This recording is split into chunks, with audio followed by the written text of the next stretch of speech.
Hello guys, may pupuntahan kami guys. Ipapakita namin sa inyo ang aming pupuntahan ngayon. Ang mga magagandang mga tanawin.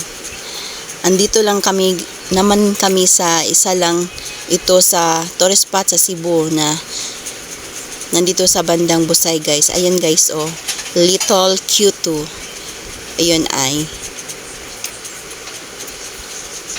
Yan, posing pa si Manang guys.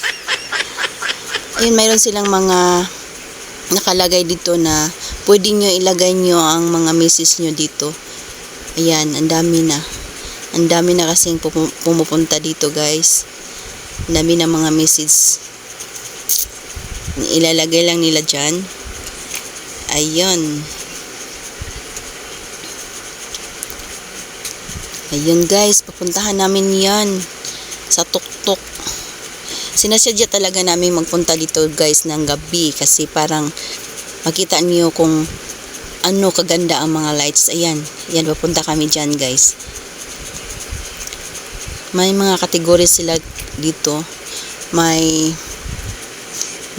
Tori, may Kafinara, may Lying Bodha. Ayan guys. Parang ang setup nila guys is parang nandyan ka sa Japan. Parang nakapunta ng Japan dito. Ayun. Ayun ang hagdanan nilang napakataas. Hinahinay lang sa paglagad para hindi mahingal.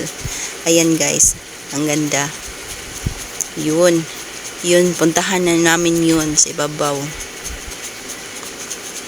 Alam nyo guys, ang lamig ng hangin dito. Ayan. Posing na naman si Manang.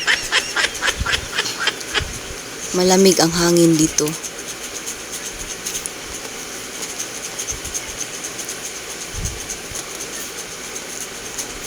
Pag-enjoy lang kayo guys sa mga views. Nasadya namin puntahan guys, parang ang mga hindi na nakapunta dito.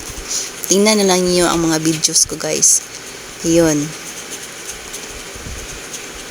Yan.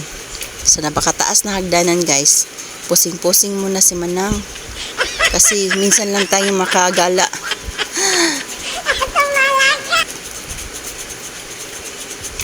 Yun, ang ganda sa itaas guys. Ang mga lights nila is mga colorful. Ayun. Nakaka-aliw tingnan.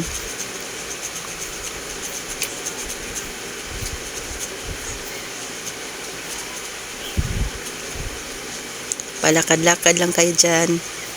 Tapos parang paggabi na guys, mas maliliit na mga tao magpupunta dito kasi gabi na. Pero pag maaraw na, mas maraming magpunta dito. Lalo na yung malalayong galing sa malalayo. Ayun guys. Sinamantala ko na lang dito guys. Parang nandyan ako sa ilalim ng sakura flower. Flower. Charot lang guys, charot. Ayan. Ayan na guys. Yan na. Abot na kami sa tuktok. Ayan nakikita namin. Wow, ang ganda. Ang ganda ng mga lights. Tapos may mga pa sila dito.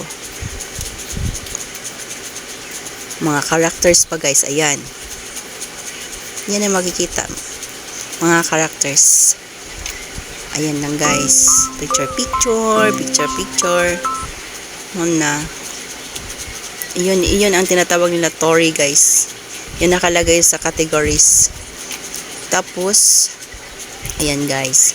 Ang mga views na makikita mo kung andun ka na sa tuktok ng bundok. Tuktok ng bundok. Sa tuktok.